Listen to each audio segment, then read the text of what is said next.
할렐루야.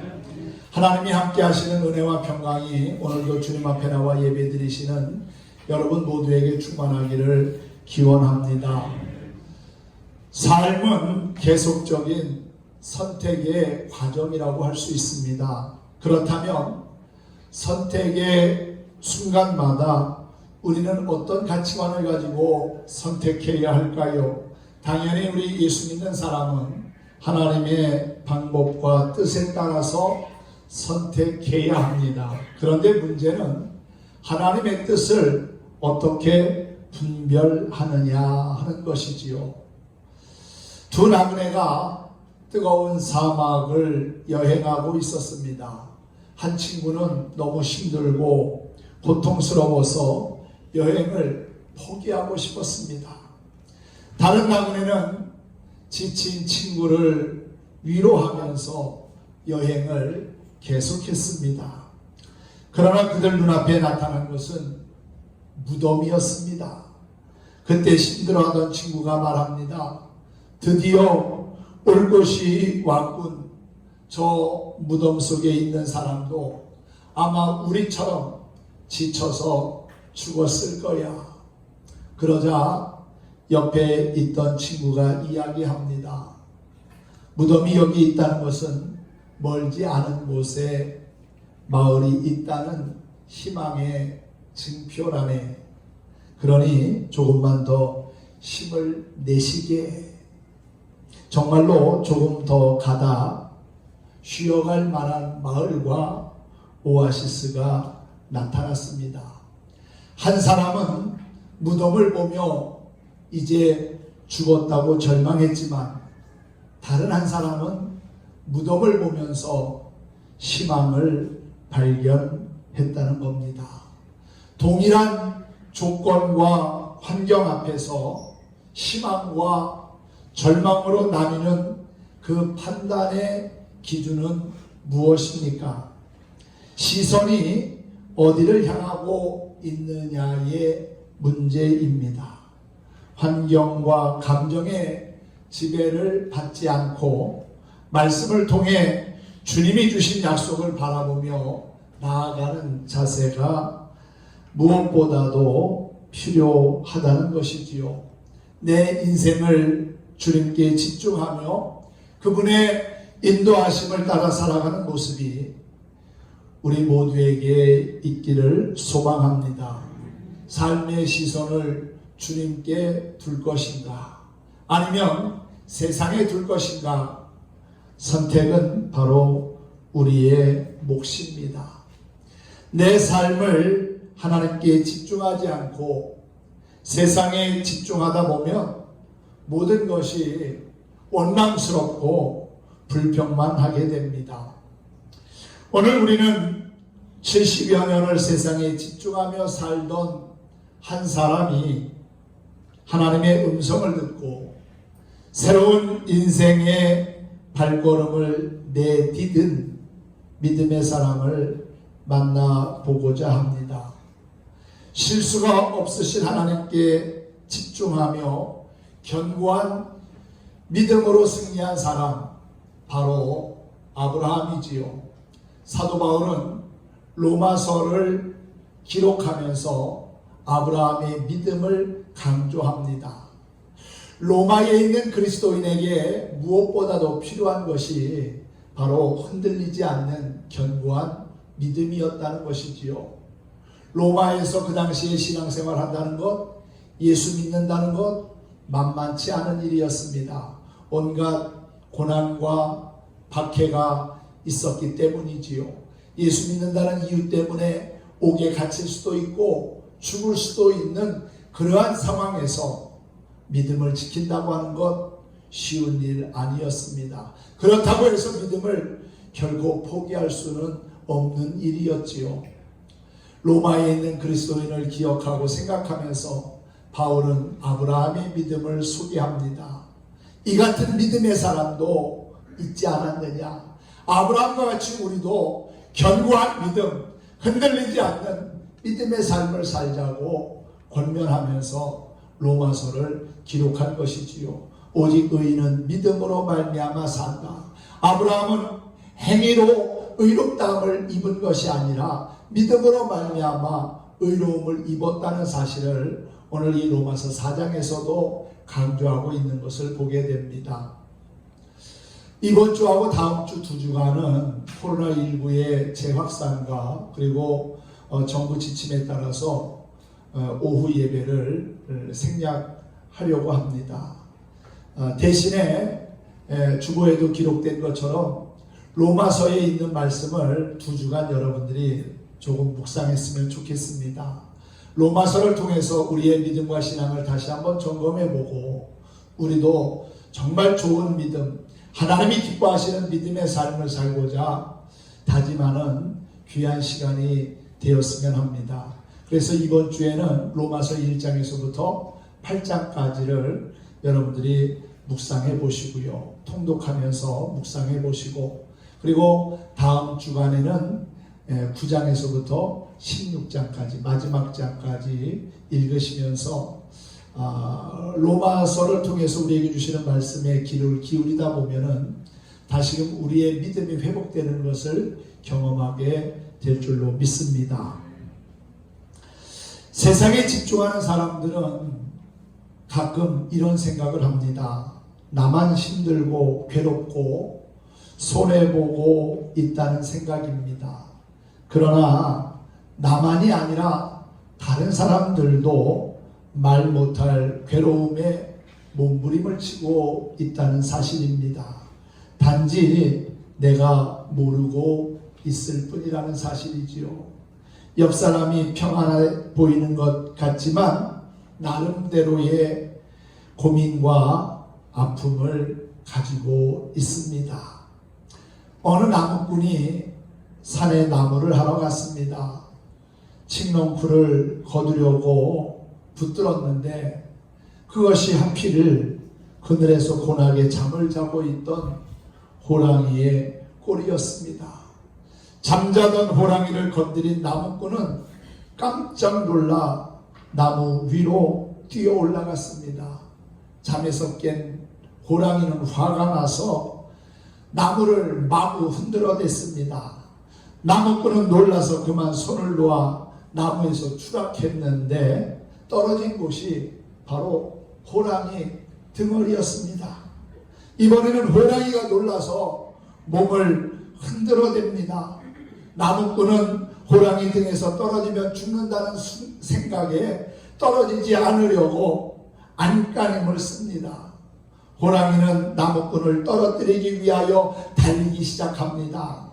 나무꾼은 살기 위하여 사력을 다해서 호랑이의 등을 더 꽉 껴안았습니다. 그런데 한 농부가 무더운 여름에 밭에서 일하다가 이 광경을 본 겁니다.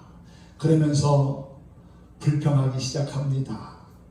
나는 평생 이렇게 밭에서 땀 흘리며 일만 하며 사는데 어떤 놈은 팔자가 좋아서 빈둥빈둥 돌면서 호랑이 등만 타고 다니는가? 농부는 죽기 아니면 살기로 호랑이 등을 붙들고 있는 나그네를 부러워했다는 겁니다. 이같이 때로 남들이 보면 다 행복해 보이고 나만 고생하는 것 같습니다. 나는 뜨거운 태양 곁에서 일을 하고 남들은 호랑이 등에 올라타서 신선 노름을 하는 것처럼 보일 때가 있다는 거지요. 그러나 실상을 알고 보면 사람 사는 게 다 비슷합니다. 나와 똑같은 고민을 하고 또 나와 같은 외로움 속에서 몸부림치며 살아가고 있다는 사실이지요. 남과 비교하면 내가 가진 것은 별 볼 일 없어 보이고 작아 보이고 나에게만 아픔이 있어 보입니다. 하지만 실상을 들여다보면 누구에게나 아픔이 있다는 것이지요. 비교해서 불행하지 말고 내게 있는 것으로 만족하며 사는 것, 그것이 지혜로운 그리스도인의 모습이라고 믿습니다. 자신에게 만족하지 못하다면 모든 것에 만족하지 못할 것입니다. 내게 내가 가진 모든 것을 귀하게 여기고 내게 주어진 것에 감사하며 하나님께 집중하며 살아갈 때 우리의 마음은 기쁨과 즐거움으로 충만케 될 것입니다. 디모데전서 6장 8절은 말하지요. 우리가 먹을 것과 입을 것이 있은즉 족한 줄로 알 것이니라 라고 말입니다. 내게 주어진 것을 귀하게 여기고 감사하는 마음, 그 마음을 통해서 하나님은 더 큰 은혜와 복을 주실 것입니다. 돋보기는 빛을 한 곳에 집중시켜 불을 일으킵니다. 댐은 물을 한 곳에 집중시켜서 전기를 만들어내지요. 로켓의 엔진은 엄청난 폭발력을 집중시켜서 수십 톤의 로켓을 우주로 쏘아 올립니다. 이처럼 집중된 힘은 놀라운 능력을 발휘하며 한 방향으로 모든 에너지를 모아 목적을 달성하게 합니다. 반대로 분산된 힘은 집중력을 떨어뜨리고 효율을 저하시켜서 원하는 목표에 도달하지 못하게 합니다. 오늘 로마서 4장에서 사도 바울이 소개하고 있는 아브라함, 그는 100세가 다 되도록 자식이 없었다고 했습니다. 그럼에도 불구하고 하나님의 약속을 믿었다는 것이지요. 로마서 4장에서 말하고 있는 이 아브라함의 믿음, 그것은 하나님을 향한 신뢰의 집중이었다는 사실입니다. 하나님을 향한 신뢰의 집중이 바로 믿음이라는 것이지요. 그래서 로마서를 기록한 사도 바울은 아브라함의 믿음이 하나님께 의로 여겨졌다고 말합니다.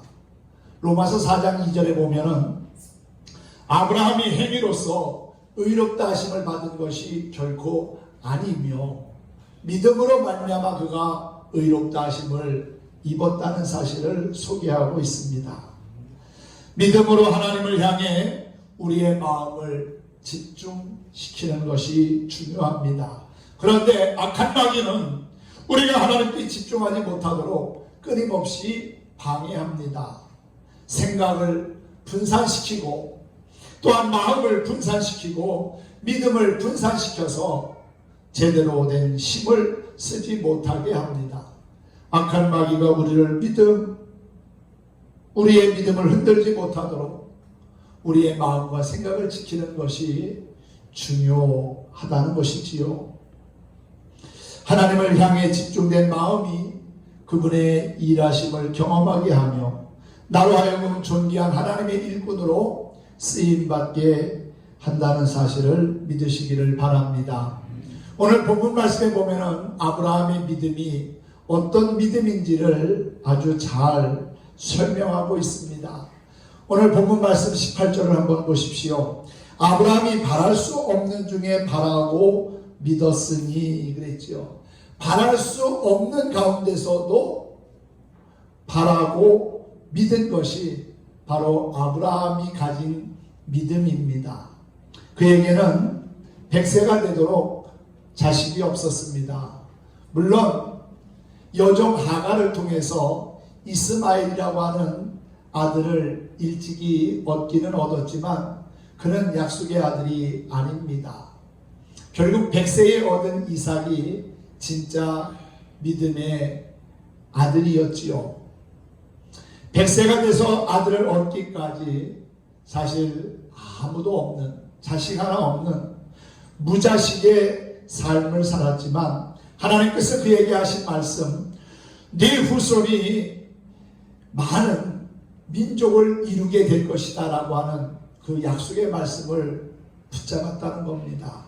창세기 12장을 보면 아브라함을 찾아오시는 하나님을 보게 되지요. 갈대아 우르에 있던 아브라함을 하나님이 찾아오셔서 친척과 본토 아버지의 집을 떠나라고 합니다. 언제 어떻게 떠나라는 구체적인 말씀도 없이 떠나라는 거예요. 갈대아 우르는 죄악의 도시입니다. 우상의 도시입니다. 거기에 더 이상 머물러 있을 이유가 없습니다. 하나님은 죄악의 도시를 떠나서 하나님이 예비하신 곳을 향하여 나아가라고 말씀합니다. 눈에 보이는 것 없고 손에 잡혀지는 것 없었지만은 아브라함은 그 하나님의 말씀 하나를 붙잡고 담대히 일어나지요. 그리고 모든 것을 다 정리합니다. 70여 년을 살았던 그 삶의 현장을 정리한다는 게 쉽지는 않은 일 아닙니까? 인생의 화원기에 인생을 정리해야 할 그 나이에 새로운 곳을 향하여 나아간다는 것, 새로운 모험을 한다는 것은 쉽지 않은 일입니다. 하지만 아브라함은 하나님의 말씀을 들었고 그 말씀을 믿었고 그 말씀을 붙잡고 아버지와 본토 친척집을 떠나 하나님이 지시하신 곳을 향하여 나아갑니다. 하나님은 그것을 의로 여기셨다고 했습니다. 하나님은 그에게 많은 민족을 주시겠다고 하였고요. 또한 그의 이름을 창대하게 하시겠다고 하였고요. 그리고 아브라함 그로 말미암아 많은 사람이 복을 받게 하실 거라고 했습니다. 지금 눈앞에 그 모든 하나님의 약속이 현실로 이루어지지는 않았지만 이루어질 것을 확신하고 믿고 나아간 겁니다. 그것을 하나님은 귀하게 보신 거지요. 그리고 바랄 수 없는 중에도 바란 그 아브라함의 믿음을 하나님은 잊지 않으셨다는 겁니다. 또한 100세나 되어 자기 몸이 죽은 것 같고 사라의 태가 죽은 것 같음을 알고도 믿음이 약하여지지 않았다는 거예요. 여러분, 알면 사실 시행하기가 쉽지는 않잖아요. 나는 이제 끝났어. 나는 자식을 낳을 수 없어. 나는 생산할 수 있는 능력이 없어. 나도 그렇고 내 아내도 그렇고 나는 이제 더 이상 희망이 없어. 알고 있는 상황에서 그것이 현실이 될 것이라고 하는 믿음을 갖는다는 것, 의심치 않는다는 것, 믿음이 약하여지지 않는다는 것, 쉬운 일 결코 아닙니다. 그런데 하나님은 위대하신 분이고 전능하신 분이고 세상 우주 만물을 창조하신 하나님이라는 사실을 믿으니까 믿음이 약하여지지 않았다는 것입니다. 여러분, 우리의 믿음도 그렇게 되기를 소망합니다. 약해지지 않는 믿음, 더 견고해지는 믿음, 그 믿음이 저와 여러분의 믿음이 되기를 소망합니다. 뿐만 아니라 20절에 보면 믿음이 없어 하나님의 약속을 의심하지 않고 믿음으로 견고하여져서 하나님께 영광을 돌렸다고 하지요. 하나님의 약속을 의심하지 않고 믿는 믿음이 바로 아브라함의 믿음이었습니다. 그리고 약속하신 것을 하나님이 반드시 이루실 것을 확신하였다는 겁니다. 여러분, 이처럼 멋진 믿음을 가진 아브라함처럼 우리도 하나님 앞에 믿음으로 살았으면 좋겠습니다. 바랄 수 없는 중에도 바라고 믿는 그 믿음, 또한 어려운 가운데 있지만 결코 약해지지 않는 믿음, 의심치 않는 믿음, 그리고 능히 하나님께서 약속하신 것을 이루실 것이라고 하는 그 확신이 우리 안에 있을 때 우리는 아브라함처럼 믿음의 거목으로 성장하게 될 거라고 믿습니다. 사랑하는 성도 여러분, 우리가 하나님께 우리의 마음을 집중하며 믿음을 지키다 보면은 하나님이 우리를 통해서 선한 역사를 이루시는 것을 분명히 보게 될 것입니다. 한번 따라합시다. 믿음은 우리의 마음을 하나님께 집중시키는 것입니다. 아멘. 여러분의 마음이 지금 어디에 가 있습니까? 정말 하나님께 집중하고 있습니까? 예배는 우리의 마음을 다하여 하나님께 집중하는 겁니다. 내 마음과 뜻과 정성을 다하여서 하나님을 기쁘시게 하는 예배를 드리는 예배의 성공자가 되면 정말 좋겠습니다. 물총에 총구가 여러 개가 있으면은 아무리 물을 뿜어도 그 물은 멀리 가지 못합니다. 물총의 물이 가장 멀리 나가기 위해 필요한 것은 오직 하나의 총구를 만드는 것이지요. 이와 마찬가지로 우리의 마음도 오직 하나님 한 분만을 향하여 있어야 합니다. 우리의 마음이 세상에 분산되어져 있으면 능력 있는 그리스도인의 삶을 결코 살아갈 수가 없습니다. 세상 바라보며 사는 것이 아니라 오직 한 분이신 예수 그리스도를 바라보며 살아야 합니다. 그렇지 않으면 주님께 도달할 수가 없습니다. 주님이 원하시는 삶의 주인공이 되지 못합니다. 우리가 세상과 하나님을 향해 두 마음을 품게 되면 결코 하나님 앞에 인정받을 수가 없다는 것이지요. 그러므로 우리의 마음을 하나님께 집중시키기 위해서 다른 마음을 품지 마시기 바랍니다. 야고보서의 저자는 이렇게 말합니다. 야고보서 3장 10절 이하에서 그러므로 우리의 마음을 하나님께 집중시키는데 한 입에서 찬송과 저주가 나올 수 있겠는가? 내 형제들아 이것은 마땅치 아니하니라. 샘이 한 구멍으로 어찌 단물과 쓴물을 내겠느냐? 내 형제들아 어찌 무화과 나무가 감람 열매를 포도나무가 무화과 열매를 맺겠느냐? 이와 같이 짠물이 단물을 내지 못하느니라 했습니다. 하나의 입에서 두 말하면 안 되는 것처럼 우리의 삶이 이것저것 양다리 걸치면서 신앙생활에서는 결코 안 된다는 것입니다. 하나님도 바라보고 세상도 바라보고 왔다 갔다 하면서 신앙생활 하다 보면은 영적인 혼돈이 생기고 우리의 믿음에도 크나큰 허점이 드러나지게 되는 것이지요. 하나님은 우리의 외모를 취하시는 분이 아니라 중심을 보시는 분이며 우리의 모든 것을 감찰하시는 분임을 기억하고 오직 주님께만 집중하면서 주님이 이끄시는 거룩한 믿음의 사람, 견고한 흔들림이 없는 믿음의 사람으로 살아가기를 소망합니다. 믿음은 우리의 삶을 하나님의 약속에 집중하는 겁니다. 하나님의 약속에 대한 아브라함의 믿음은 100세에 얻은 아들마저도 주저함이 없이 하나님께 제물로 드리게 했습니다. 창세기 22장에 보면은 하나님께서 아브라함을 찾아오셔서 아들 이삭을 제물로 드리라고 합니다. 그것도 번제물로 드리라는 겁니다.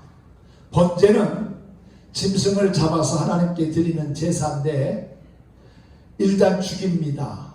그리고 짐승의 몸에 있는 피를 제거하고요. 가죽을 벗깁니다. 내장을 다 끄집어내서 버리고요. 그리고 각을 떠서 조각 내서 불태워 드리는 제사가 번제입니다. 짐승은 그렇게 제물로 하나님 앞에 드릴 수 있지만 자식을 어떻게 그렇게 번제로 드릴 수가 있겠습니까? 말도 안 되잖아요. 상상도 할 수 없는 일 아닙니까? 그런데 하나님은 100세에 얻은 아들 이삭을 눈에 넣어도 아프지 않을 그 아들을 이제 달라는 겁니다. 아마도 보통 사람 같으면 그랬을 겁니다. 하나님 주실 때는 언제고 그 귀한 자식을 번제로 드리라고요? 하나님 못합니다. 어떻게 그럴 수 있습니까? 하나님 너무 잔인한 것 아닙니까? 원망하고 불평하고 낙심할 수 있지 않습니까? 그런데 아브라함은 하나님 말씀 앞에서 순종합니다. 다음날 아침에 일찍 일어나서 아들과 두 종을 데리고 하나님이 말씀하신 곳을 향하여 나아가는데 3일 길을 갔다고 했어요. 모리아산에 올라가서 아들과 함께 제단을 쌓고 아들 이삭을 제단 위에 올려놓습니다. 그리고 칼을 들어서 그 아들을 죽이려고 하는 순간에 하나님이 아브라함아, 아브라함아, 내 손에 든 칼을 멈춰라 말씀하시지요. 그러면서 하시는 말씀이 내가 이제야 네가 내 아들 이삭보다 나를 더 사랑하는 줄을 알았노라. 하나님이 아브라함을 테스트한 겁니다. 그 테스트의 시험에 아브라함은 멋있게 통과했습니다. 어려운 시험이었지만 그 시험을 통과할 수 있었던 비결은 무엇이었을까요? 바로 하나님에 대한 절대 믿음이었다는 겁니다. 하나님께서 약속하신 것을 반드시 이루시는 신실하신 하나님을 믿었기 때문에 아들을 데리고 모리아산까지 올라갈 수 있었고 제단을 쌓아 그 아들을 제단 위에 눕힐 수 있었다는 사실입니다. 믿음이 없었다면 불가능한 일이지요. 하나님께서 나로 하여금 큰 민족을 이루게 하신다고 했으니 그것은 반드시 이루어질 것이다. 지금 비록 내 아들 이삭을 제물로 하나님이 드리라고 하시지만 이 아들을 하나님께서 다시금 내 품에 안겨주실 것이다 라고 하는 그 믿음이 아브라함에게 있었기에 아들의 손을 붙잡고 모리아산을 향하여 그 정상을 향하여 오를 수 있었다는 사실이지요. 사랑하는 성도 여러분, 참으로 어려운 결정이었지만 그 결정을 하나님은 처음부터 끝까지 지켜보셨습니다. 그 결과는 놀라운 축복과 언약의 성취로 이어지지요. 창세기 22장 16절 이하에 보면 이런 말씀이 있습니다. 여호와께서 아브라함에게 말씀하는데요, 내가 나를 가리켜 맹세하노니, 하나님이 하나님 자신을 가리켜 맹세하십니다. 네가 이같이 행하여 네 아들 내 독자도 아끼지 아니하였은즉 내가 네게 큰 복을 주고 내 씨가 크게 번성하여 하늘의 별과 같고 바닷가의 모래와 같게 하니 내 씨가 그 대적의 성문을 차지하리라 그랬어요. 그러므로 하나님의 약속을 향해 우리의 삶을 집중하는 것이 축복의 열쇠라고 하는 사실을 잊지 마시기 바랍니다. 그리고 믿음은 하나님을 경험하는 겁니다. 여러분, 하나님과의 영적인 만남이 우리에게는 반드시 있어야 합니다. 경험, 체험적인 믿음이 있어야 한다는 겁니다. 히브리서 11장을 보면 믿음으로 아벨은 하나님께 의로운 자라는 인정을 받았습니다. 믿음으로 에녹은 죽음을 보지 않고 하나님 나라로 옮겨짐을 받았지요. 또한 믿음으로 노아는 의의 상속자가 되었습니다. 아브라함은 믿음으로 이삭을 드림으로 믿음의 아버지가 되는 축복을 받았습니다. 이 믿음의 선진들은 하나님을 향해 변함없는 믿음을 소유하고 이를 위하여 시련과 역경 그리고 어려움을 감내했습니다. 그리고 이러한 삶이 그들을 믿음의 산 증인이 되게 하였다는 사실이지요. 증인의 삶은 그냥 만들어지는 것이 아니라 경험을 통해 이루어집니다. 그리고 그 경험은 하나님을 향한 믿음을 통해서 만들어진다는 것이지요. 그러므로 믿음은 우리를 향한 하나님의 일하심을 경험하게 하는 능력이라는 사실입니다. 하나님은 지금도 자신을 향해 집중된 삶을 사는 사람을 위하여 일하십니다. 그러므로 우리를 통해서 일하신 하나님을 경험하기 원한다면 그분을 향한 집중된 마음과 삶이 있어야 합니다. 하나님을 향한 집중만이 언약의 성취와 축복을 경험하게 된다는 사실이지요. 그러므로 예수 그리스도를 향해 집중된 믿음은 그분의 일하심을 경험하는 가장 빠른 지름길이 될 것입니다. 우리도 믿음의 조상 아브라함처럼 견고한 믿음으로, 흔들림이 없는 믿음으로 오직 하나님께 집중하며 그분의 능력을 힘입어 살았으면 좋겠습니다. 시대가 어렵고 혼란하지만 하나님에 대한 절대 믿음이 우리 안에 있기를 바랍니다. 그래서 존귀한 하나님의 사람으로 쓰임받고 승리하는 우리 선제중앙교회 모든 성도들이 되시기를 예수님의 이름으로 축복합니다. 축원합니다. 거룩하신 하나님 감사합니다. 죄인된 우리를 구원하시고 하나님의 자녀 되게 하시고